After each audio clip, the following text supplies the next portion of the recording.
Chegamos à última lição deste trimestre e na aula de hoje estudaremos a parte final do Sermão do Monte. Vamos juntos aprender a palavra de Deus.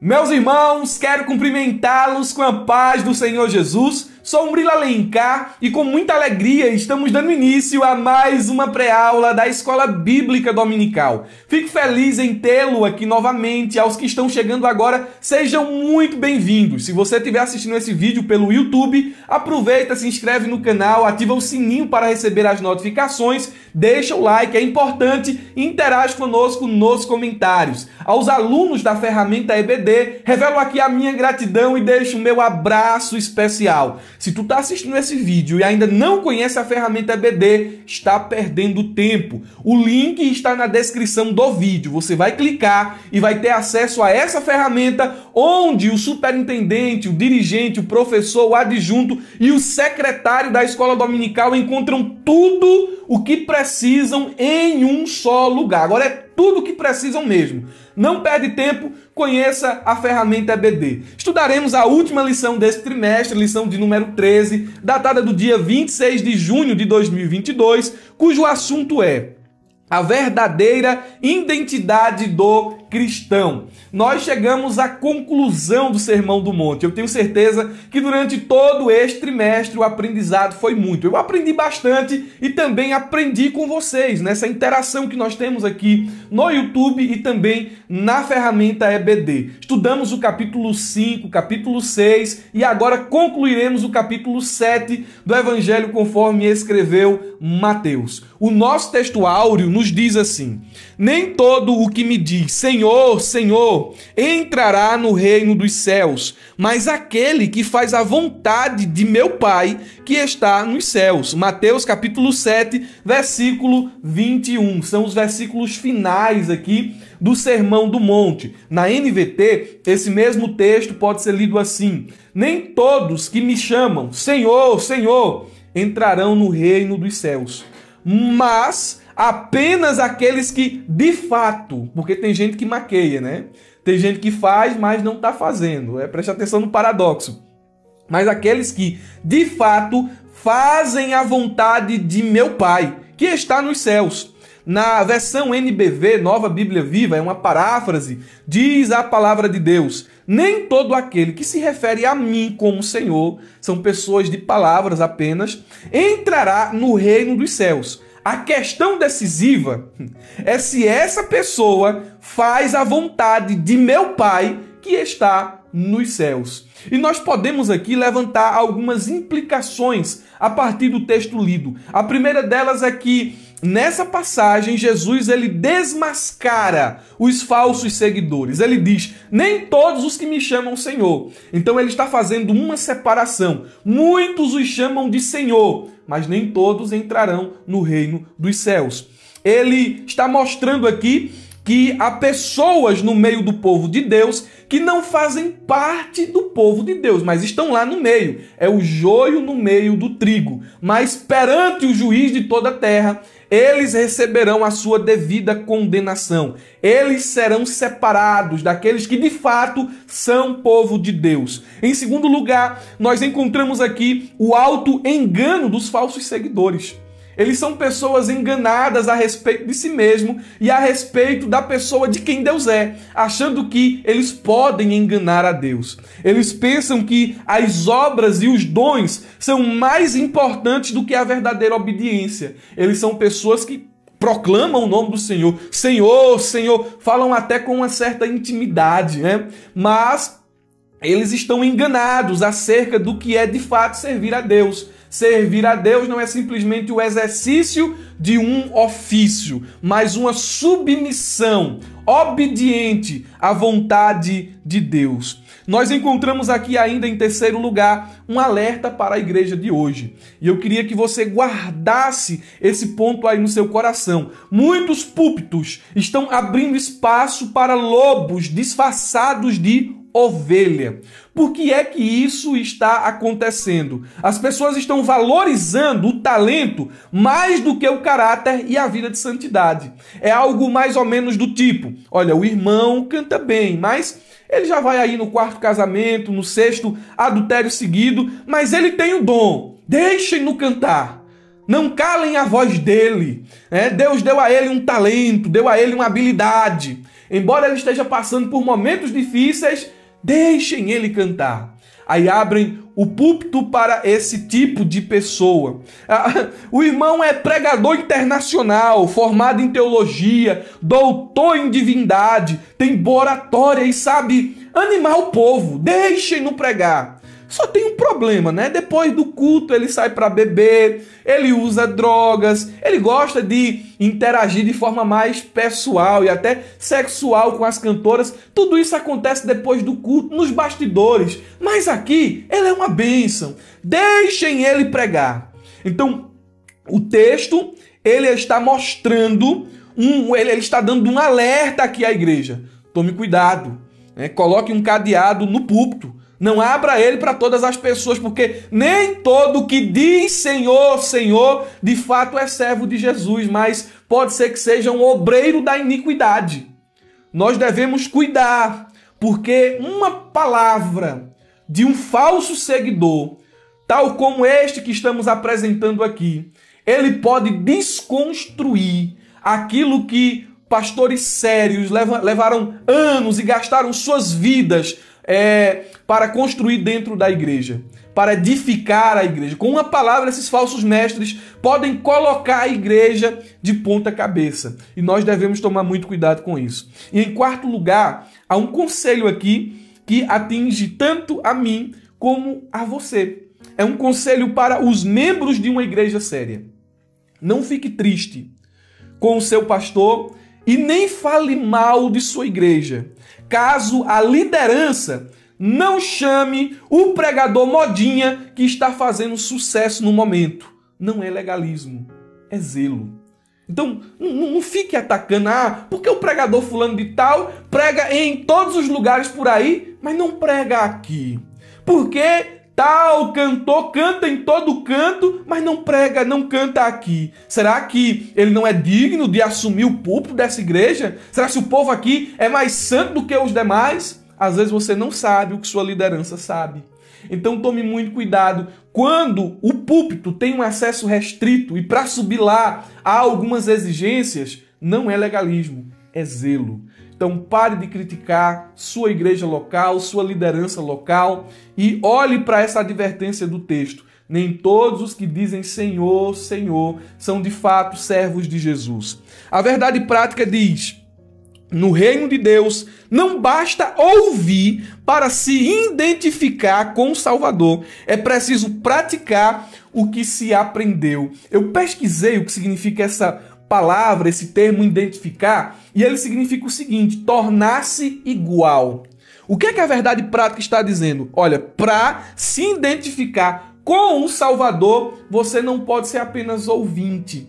E ouvinte esquecido, ouve aqui e faz diferente ali. Para se identificar com o Salvador, você precisa de prática. Você precisa ser alguém que escuta, que ouve as palavras do Mestre e as pratica. Identificar significa igualar-se ou fazer com que fique idêntico. Se identificar com Cristo é tornar-se semelhante a Ele. E Jesus, Ele é o nosso modelo. Nós olhamos para Ele, nós ouvimos o que Ele tem a dizer, recebemos a sua palavra com alegria em nosso coração e assim nós a praticamos. E à medida em que nós obedecemos a palavra ou as palavras de Jesus, nós nos tornamos cada vez mais semelhantes com Ele. A Bíblia diz em 1 de Pedro, capítulo 2, versículo 21, texto importante, guarde ele aí na sua mente, diz o seguinte: porque Deus os chamou para fazerem o bem. Pedro está se dirigindo aos irmãos dispersos em todos os pontos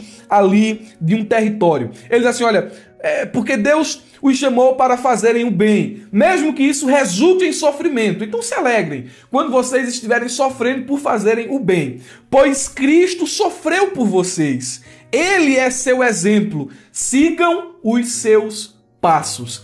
Em outras traduções, a Bíblia diz que ele é o nosso modelo. Eu acho isso muito bonito porque essa palavra no original, ela traz a ideia de uma forma. Ele é a forma.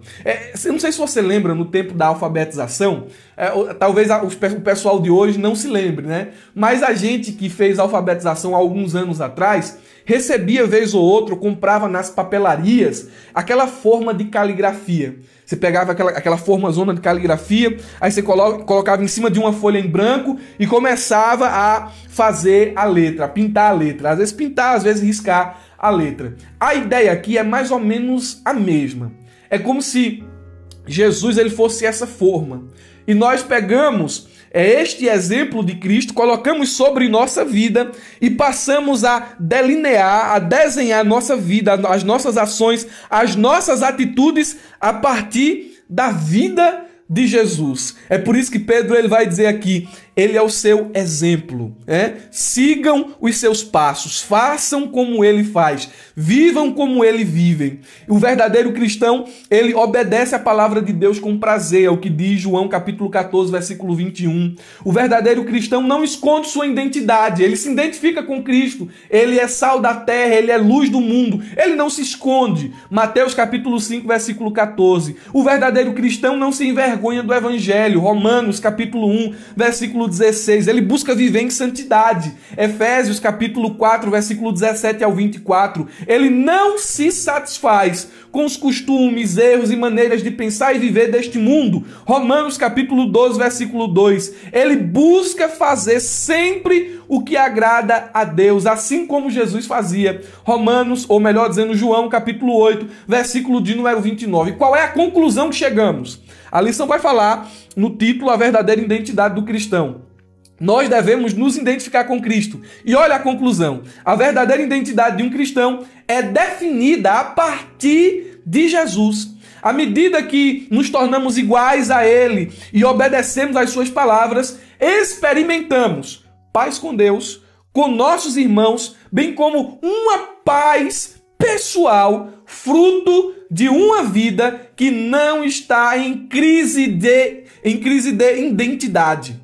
Porque nossa verdadeira identidade é filho de Deus. Somos filhos de Deus e não servos do pecado. Quem vive nos pecados aí afora, pecados de imoralidade, pecados de corrupção, pecados de idolatria, vive em constante crise de identidade. Porque o pecado, aquilo que você serve, aquilo que você adora, vai te fazer semelhante. Você vai ser semelhante àquilo que você adora, semelhante àquilo que você serve, semelhante àquilo que você idolatra.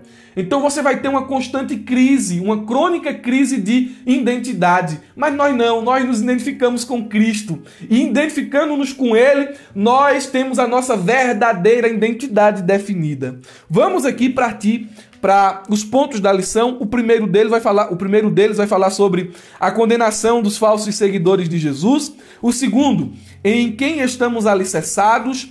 E o terceiro, Jesus, a nossa verdadeira identidade, que é aquilo que já acabamos de dar uma rápida pincelada aqui. Sobre o primeiro ponto, a condenação dos falsos seguidores, o texto são 3 versículos. O texto onde esse ponto aqui está embasado. Mateus capítulo 7, versículo 21 ao 23. Eu vou ler o texto e depois de ler o texto a gente vai passar para algumas explicações aqui e aplicações que vão lhe ajudar bastante em sala de aula. O texto diz: nem todo que me diz Senhor, Senhor, entrará no reino dos céus, mas aquele que faz a vontade de meu Pai que está nos céus. Muitos me dirão naquele dia, um dia escatológico, está aqui com letra maiúscula: Senhor, Senhor, não profetizamos nós em teu nome? E em teu nome não expulsamos demônios? E em teu nome não fizemos muitas maravilhas? E então lhes direi abertamente: nunca vos conheci, apartai-vos de mim, vós que praticais a iniquidade. Então, para uma melhor compreensão dessa passagem aqui, nós veremos a seguir como podemos distinguir um verdadeiro crente de um crente falso. Vamos lá. Em primeiro lugar, preste atenção porque a gente vai cobrir aqui uma explicação de toda essa passagem. Em primeiro lugar, um crente verdadeiro, ele é conhecido não apenas por aquilo que professa. Ele não é alguém conhecido simplesmente por aquilo que ele fala. A profissão de fé registrada aqui nesse texto, ela é fervorosa, ela é ortodoxa, ela mostra alguém chegando perto de Jesus e chamando ele de Senhor. E ele faz isso aqui com uma intensidade de voz. Veja que há uma repetição, Senhor, Senhor. Há uma intensidade aqui. Mas assim como há um abismo entre o que ele fala, a pessoa desse texto aqui, o que ele vive, há também um abismo entre o que ele diz e o que ele pratica. Ele diz Senhor, Senhor, mas é servo da iniquidade. Ele fala até bonito a teologia, a ortodoxia, mas a ortopraxia, a prática, o viver, a conduta, é totalmente contrária àquilo que ele professa. E eu separei aqui 2 pontos que extraio dessa primeira passagem aqui, desse tipo de gente que chama pelo nome de Jesus. Eu digo que eles são falsos irmãos nominais. E eu divido esses irmãos nominais em inativos e ativos. Quem são os falsos irmãos nominais? São aquelas pessoas que se identificam como evangélicas, mas não são praticantes. E no mundo, a gente ouvia muito isso do catolicismo romano. Olha, eu sou católico romano não praticante. E agora isso também entrou na igreja evangélica. Cresce no Brasil e no mundo o número de evangélicos que se denominam não praticantes. E quem é esse tipo de gente aqui? Você vai, à medida que eu for falando aqui, você vai saber, é desse jeito aí. Eles gostam de Jesus. Às vezes eles ouvem louvores. Eles visitam a igreja um domingo, a mais ou menos cada 3 meses. Eles amam dizer que oram em casa e tem Jesus no coração, mas vivem uma vida mundana e carnal. Esses são os falsos irmãos, são os crentes, esses falsos irmãos são os crentes nominais inativos. Eles não se envolvem nos trabalhos da igreja, vez ou outra eles até saudam com a paz do Senhor, mas vivem no pecado, vivem de forma carnal. Não, irmão, você é crente? Sou eu simpatizo com Jesus, eu sou um evangélico não praticante. Mas há também os falsos irmãos, que são justamente os crentes nominais ativos. E quem são esses? São aqueles que estão em todos os cultos, envolvidos em todas as atividades da igreja, mas estão perdidos dentro de casa. Isso pode acontecer, irmão Murilo? Pode. Jesus, quando fala lá na galeria dos achados e perdidos, de uma ovelha que se perdeu porque não acompanhou as demais, né? O rebanho chegou até o redil e uma ficou para trás. Das 100, uma ficou para trás. Jesus está mostrando que ela não conseguiu chegar ao redil porque começou a andar mais lento do que o rebanho. Mas Jesus também vai falar, nessa mesma galeria dos achados e perdidos, além do filho pródigo, ele vai falar de uma dracma. E onde foi que essa dracma se perdeu? Ela se perdeu dentro de casa. E há pessoas que estão perdidas dentro da igreja. Elas fazem a obra de Deus sem ter um relacionamento com Deus. Tem gente assim no nosso meio, irmão Murilo? Tem, tá cheio de gente assim. Gente que olha para a igreja como plano de carreira. Gente que simplesmente quer uma posição, que quer simplesmente uma função ministerial. Pessoas que às vezes querem fazer do santo ministério um emprego. Elas querem ali simplesmente ganhar dinheiro com o povo de Deus. Elas estão fazendo a obra de Deus sem ter um relacionamento com Deus. São pessoas perdidas dentro de casa. E nós devemos tomar cuidado, porque essas pessoas ouvirão do Senhor as seguintes palavras: eu não conheço vocês. Vocês estão com essa intimidade toda aí me chamando de Senhor, mas nunca os conheci. Eu não conheço vocês não. Apartem-se de mim, obreiros da iniquidade, né? Servos do pecado. Em segundo lugar, nós encontramos aqui ainda nessa passagem a seguinte afirmativa: um crente verdadeiro é conhecido não apenas pelas suas obras, porque tem gente que fala muito, mas não faz nada. Mas tem gente que tem muita obra, mas não tem profundidade em Deus. E esses falsos crentes aqui, mencionados por Jesus, eles contestarão no dia do juízo o reconhecimento de suas obras espetaculares. Eles chegarão diante do Senhor e dirão assim: olha, nós profetizamos, viu? Nós expulsamos demônios. Nós fizemos maravilhas em teu nome. Mas Jesus vai olhar para essas coisas e vai dizer assim: mesmo vocês tendo feito tudo isso, não conheço vocês. para lá. Aqui não. Esse texto me causa um temor. Enquanto eu estava preparando o subsídio, eu estava dizendo, Jesus, tem misericórdia de minha vida. De a gente, às vezes, não lutar, pelejar, e no final ouvir isso. Tem misericórdia, Senhor. Mas veja aqui, olha os detalhes do texto. A primeira coisa que eles vão dizer é o seguinte, nós profetizamos em teu nome. Eram pessoas aparentemente espirituais, pessoas aparentemente com dons, olha, profetizamos. Mas a gente não pode se enganar com isso. A Bíblia mostra que Balaão e Caifás foram profetas. Balaão, em Números 22 até o capítulo 24, ele foi profeta. Às vezes ele falava ele profetizava algo vindo de Deus e às vezes falava como Satanás, dizendo assim, olha, mistura o povo, porque se misturar eles vão pecar, eles vão enfraquecer, Deus vai deixar eles. Nós temos aqui ainda Caifás, João, capítulo 11, versículo 45 ao 53. Eles profetizaram, mas isso não significa que foram salvos. Tem muito profeta aí que é servo da iniquidade.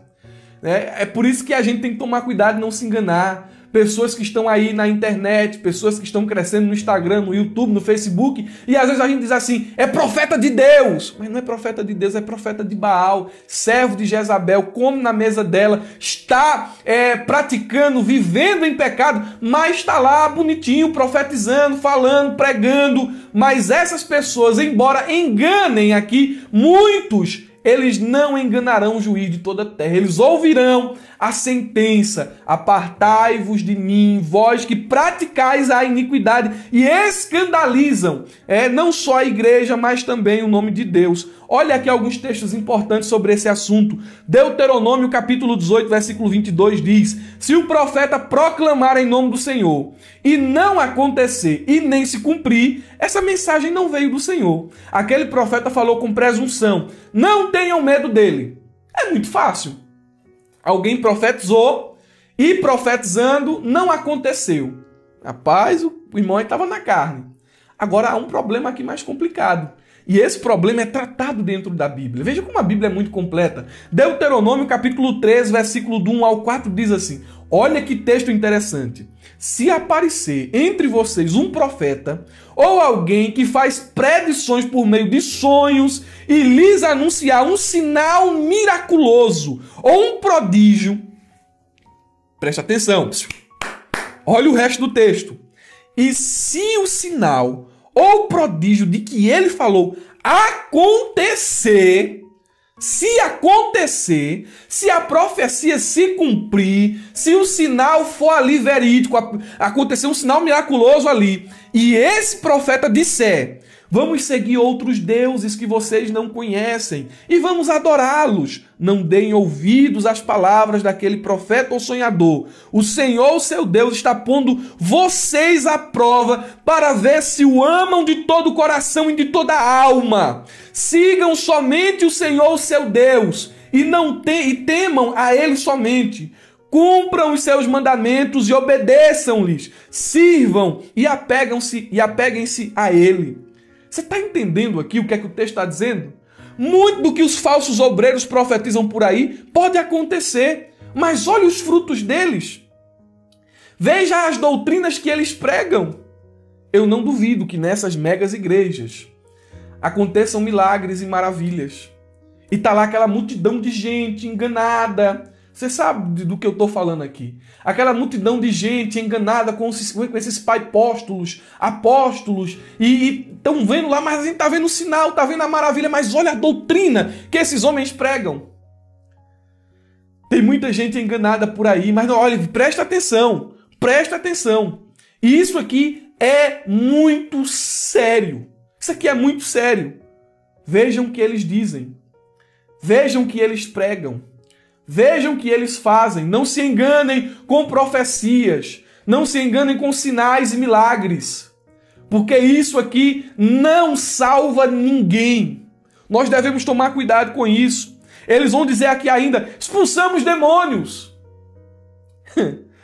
Expulsamos demônios. Ah, Senhor, nós expulsamos demônios. Os discípulos foram até repreendidos certa vez por causa disso. Lucas capítulo 10, versículo 19 ao 20. A Bíblia diz: e eu lhes dei autoridade para pisarem sobre cobras e escorpiões e sobre todo o poder do inimigo. Nada lhes fará dano. Contudo, alegrem-se não porque os espíritos se submetem a vocês, mas porque seus nomes estão escritos nos céus. Jesus. Judas expulsava demônios, mas era filho da perdição. Então também não se engane por isso. Eles dirão: realizamos muitos milagres. Olha, profetizamos, expulsamos demônios e realizamos muitos milagres em teu nome.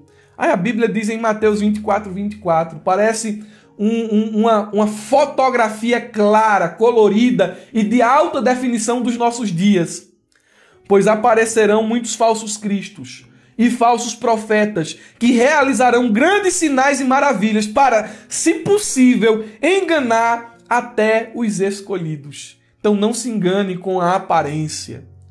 Tem muita surpresa naquele dia quando nós chegarmos lá no céu. Quando nós chegarmos lá, não vamos encontrar muitas pessoas que acharíamos que estariam lá. Devemos tomar muito cuidado com isso. Em terceiro lugar, um crente verdadeiro é conhecido pela sua obediência. Não é possível substituir a obediência por performance. Veja, não é aquele erro de trocar caráter por habilidade. Não, a gente não dá para maquiar um com o outro. É preciso ter caráter, vida de santidade, obediência. Em quarto lugar, um crente verdadeiro será distinguido do crente falso no dia do juízo. Eles ouvirão a sentença: mas quem é tu? Não, Senhor, eu sou aquele que profetizava. Não, Senhor, eu sou aquele que expulsava demônios. Não, eu fui aquele que orou e fulano de tal, Cicrano e Beltrano foi curado. Eu sou aquela pessoa. Mas eles ouvirão da boca do próprio Senhor: eu nunca conheci vocês. O comentarista A.T. Robson, ele diz o seguinte: ele diz que naquele dia Jesus arrancará a pele de ovelha e exporá o lobo voraz. Há aqui algumas implicações, eu quero falar apenas algumas, todas estão no subsídio, e a primeira delas é: há um dia de julgamento designado para todos os homens quando Cristo se assentar ou se assentará no trono como juiz. Então, o texto mostra implicitamente que há um dia de acerto de contas. Em segundo lugar, o texto também ensina que nós podemos enganar os outros e a nós mesmos, mas não podemos enganar o juiz de toda a terra. E eu tenho aqui outras implicações, mas precisamos correr devido ao tempo que temos aqui para expor a aula. O segundo ponto vai trazer aqui o seguinte assunto: em quem estamos alicerçados. É a última parábola de Jesus registrada no Sermão do Monte. Ele vai falar sobre os dois construtores. E o texto nos diz: todo aquele, pois, que escuta estas minhas palavras e as pratica, assemelhá-lo-ei ao homem prudente que edificou a sua casa sobre a rocha. E desceu a chuva, e correram os rios, e assopraram os ventos, e combateram aquela casa, e não caiu. Por que ela não caiu? Porque estava edificada sobre a rocha. E aquele que ouve estas minhas palavras e não as cumpre, compará-lo-ei ao homem insensato, que edificou a sua casa sobre a areia. Desceu a chuva, correram os rios, e assopraram os ventos, e combateram aquela casa. E olha o resultado: e caiu, e foi grande a sua queda. Nós temos aqui alguns pontos que merecem a nossa atenção. O primeiro deles é que ambos os homens mencionados nessa parábola, eles são construtores, pois viver significa construir e edificar. Jesus, ele fala primeiramente sobre o modo como o homem sábio, ele construiu sua casa, ou seja, ele construiu sobre a rocha. Ele cavou, até que o alicerce estivesse sobre a rocha. Em segundo lugar, ele nos mostra sobre a prova a qual a casa ela foi submetida. Os ventos sopraram, as águas bateram no fundamento e a chuva caiu sobre o telhado. E em terceiro lugar, ele mostra o resultado. Apesar da prova, a casa ela não caiu, porque ela estava fundamentada na rocha. E em seguida Jesus ele segue a mesma sequência com respeito ao homem insensato que construiu a sua casa sobre a areia. O resultado é diferente. Embora a prova tenha sido a mesma, embora aparentemente a casa também tenha recebido o mesmo material, a diferença estava na fundação. E quando veio a tempestade, o resultado foi diferente, justamente porque ele não tinha alicerce, ele não tinha base. O que é que nós podemos entender dentro dessa passagem aqui? A primeira aqui, os irmãos não me crucifiquem, mas entendam essa minha posição. Jesus não é a rocha mencionada em Mateus capítulo 7, versículo 24 ao 27. Alguém diz assim, ele é a rocha, mas não necessariamente aqui nessa passagem. Ele é a rocha. Embora a Bíblia, em outras referências, o aponte como fundamento da nossa salvação. Atos capítulo 4, versículo 12, não é propriamente sobre Cristo como rocha que o texto está falando aqui. Na verdade, o foco do texto em análise não está propriamente nos fundamentos escolhidos, rocha e areia, mas nos dois construtores, nos seus respectivos projetos. Portanto, aqui, a diferença entre as duas casas é comparável à diferença entre obediência e desobediência. Porque o que é que Jesus diz? Olha, o homem é prudente, ele ouviu as minhas palavras e as praticou. E eu vou assemelhar ele àquele que construiu a casa sobre a rocha.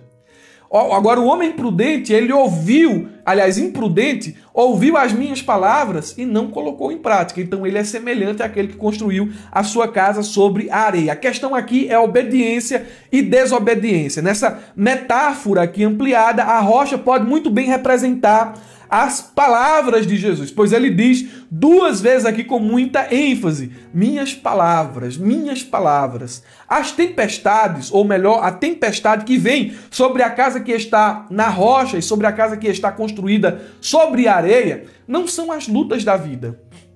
As lutas da vida podem ter aqui um sentido secundário. Olha, as lutas, as tempestades, vai fazer com que o crente enfraqueça, com que o crente se desvie, mas necessariamente o pensamento principal do texto não são as tempestades aqui desta vida. A tempestade aqui diz respeito ao juízo de Deus. Quando a Bíblia diz assim, naquele dia, né?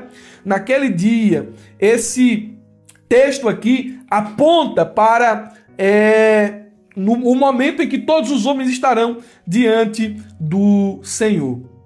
A tempestade, eu escrevi aqui, a tempestade violenta revela a diferença entre os dois edifícios. No Antigo Testamento e também em outros escritos judaicos, a tempestade às vezes serve de símbolo do julgamento de Deus. É o que diz Ezequiel capítulo 3, versículo 10. Especialmente o juízo escatológico de Deus, seu juízo final. Então, como é que eu posso fundamentar esse pensamento aqui, de que a questão dentro dessa parábola é obediência e desobediência e que a tempestade aqui é um símbolo do julgamento de Deus? Vamos olhar para o contexto? Em primeiro lugar, Mateus 7, 13 ao 14, a Bíblia diz que Jesus promete destruição para aqueles que andam pelo caminho largo. Eles olham, o final desse caminho largo é destruição. Em seguida, nós vemos aqui a primeira imagem de um fogo queimando os ramos improdutivos. É o que diz Mateus capítulo 7, versículo 15 ao 20. Depois nós temos a rejeição categórica dos desobedientes. Foi o que falamos no primeiro ponto, quando Jesus disse assim, eu não conheço vocês, apartai-vos de mim. Então essas pessoas estão sendo rejeitadas e estão tomando parte com aqueles que são julgados por Deus. E agora, dentro dessa última parábola, Jesus está mostrando as consequências da desobediência. Ele trouxe aqui doutrina desde o capítulo 5. E agora ele está dizendo, olha, quem ouve essas palavras aqui e não as pratica é como um homem que construiu a sua casa sobre a areia. O vento vai soprar, o juízo de Deus vai vir e ele será condenado. Agora, para encerrar, o homem que ouve as palavras de Jesus e não as pratica é comparada a uma casa destruída, reduzida a pó e varrida por uma tempestade violenta. Guarde isso que eu vou lhe dizer aqui agora. Jesus ele fala do juízo de Deus e da condenação eterna para os desobedientes. E a Bíblia se refere ao inferno de várias formas. É o fim daqueles que desobedecem. É o fim daqueles que têm uma religião de aparência. É o fim daqueles que se identificam não com Cristo, mas com os escribas e fariseus. Olha o que é o inferno e como Jesus fala de lá. É o lugar de trevas exteriores. É o lugar onde o verme não morre e o fogo nunca se apaga. É o lugar de exclusão e rejeição. É o lugar de fogo e tormento. É o lugar onde haverá choro e ranger de dentes. O inferno é o lugar onde não só a alma padece, mas a alma e o corpo. Porque agora, em um estado intermediário, aqueles que morrem já estão sofrendo. Mas um dia eles ressuscitarão em corpo para receber a sua eterna condenação. E, portanto, eu concluo dizendo que o inferno é o lugar onde padece não só a alma, mas também o corpo. Uma implicação emerge de tudo que falamos aqui, uma aplicação. O construtor sábio investe no fundamento, aquilo que ninguém vê, para dar segurança à casa na hora da tempestade. Veja que o alicerce, o fundamento, é algo que ninguém vê, mas é algo que sustenta de forma consistente toda a estrutura. O construtor insensato não investe no alicerce e, mesmo sua casa, tendo bela aparência nos tempos de bonança, não consegue resistir à força da tempestade. Então invista naquilo que ninguém vê. Tenha fundamentos, raízes profundas em Cristo. Por fim, nós temos o terceiro tópico da lição, que vai falar sobre a nossa verdadeira identidade em Jesus, mas eu reservei o terceiro tópico aqui do subsídio para falar sobre o versículo 28 e 29, que diz assim, é a conclusão do Sermão do Monte. E aconteceu que, concluindo Jesus este discurso, a multidão se admirou, guarda essa palavra, se admirou da sua doutrina, porquanto os ensinava como quem tem autoridade e não como os escribas. Quando Jesus ele parou de falar, a multidão, ou a grande multidão, ela estava fascinada. Ela estava em estado de espanto. E em nosso idioma é muito difícil, ou talvez impossível, reproduzir o exato sabor do pitoresco verbo usado no original para descrever o estado de coração e mente do povo. As várias versões em português traduzem um termo assim, por maravilhadas. Elas estavam maravilhadas, é o que diz a atualizada. A corrigida que nós lemos aqui diz, elas estavam admiradas. A Bíblia de Jerusalém diz, elas estavam extasiadas. Há uma Bíblia em inglês que diz, estavam atônitos e dominados de perplexa admiração. E o termo no original, ele significa literalmente o seguinte, ficaram como que fora de si. Veja, como você está fora de si. Era o estado das multidões. E por que elas ficaram assim tão maravilhadas? Eu separei aqui 5 pontos e vou finalizar com eles esta pré-aula. Elas ficaram maravilhadas porque Jesus ele falava a verdade. Conforme João capítulo 14, versículos 6, 18 e 37. Os pensamentos corruptos e evasivos caracterizavam os sermãos de muitos dos escribas e fariseus. Veja Mateus capítulo 5, versículo 21 e tudo que se deriva disso. Se a vossa justiça não exceder a dos escribas e fariseus, de modo nenhum vocês entrarão no reino dos céus. Era uma justiça baseada na aparência. Era uma justiça corrompida, mas Jesus estava ali mostrando, aleluia, a verdadeira doutrina. Em segundo lugar, ele apresentava assuntos de grande relevância, questões de vida, morte e eternidade. É só você ler o Sermão do Monte. Agora, os fariseus e os escribas, com frequência, desperdiçavam seu tempo com trivialidades. Leia Mateus 23, 23, Lucas 11, 42. Eram pessoas que se dedicavam ao inútil. Em terceiro lugar, havia consistência e conteúdo edificante na pregação de Jesus. No entanto, os fariseus, como denuncia o Talmud, divagavam sem parar. O Talmud vai mostrar que eles chegavam a discutir o que fazer com o ovo que uma galinha colocava no dia de sábado. O que é que a gente faz? É lícito comer ou não?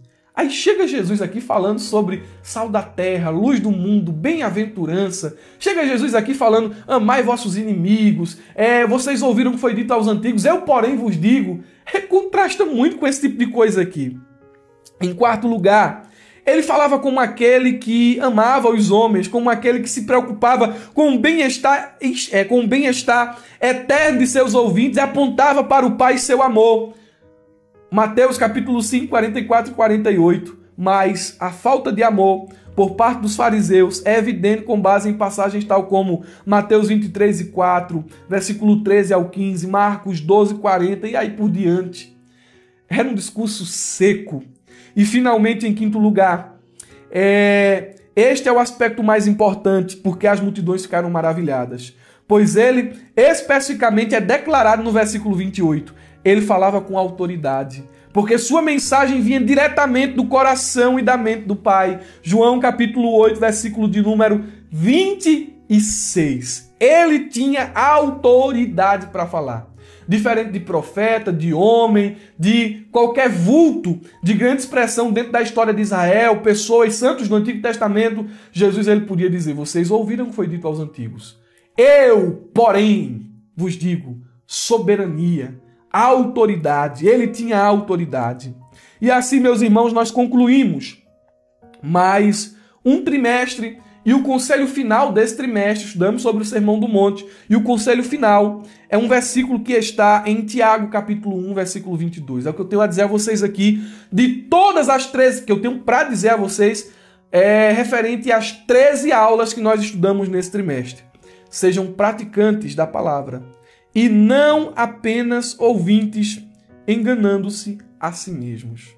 Eu queria que você deixasse esse versículo aqui no final para a sua classe aí, onde você está ministrando a lição. Sejam praticantes da palavra e não apenas ouvintes. Nós ouvimos aqui sobre muitas coisas. Desde a lição 1 até agora foram muitos ensinamentos. Mas que adianta tudo isso se não há uma prática, se não há uma vivência? Amém? Eu espero ter contribuído contigo para que a sua aula seja uma bênção. Espero ter ampliado aqui os seus horizontes com relação a essa lição. Te desejo uma ótima aula de escola dominical, um ótimo final de semana. Não se esqueça, abra a jaula. E eu te espero já no próximo trimestre, que será uma bênção. Amém.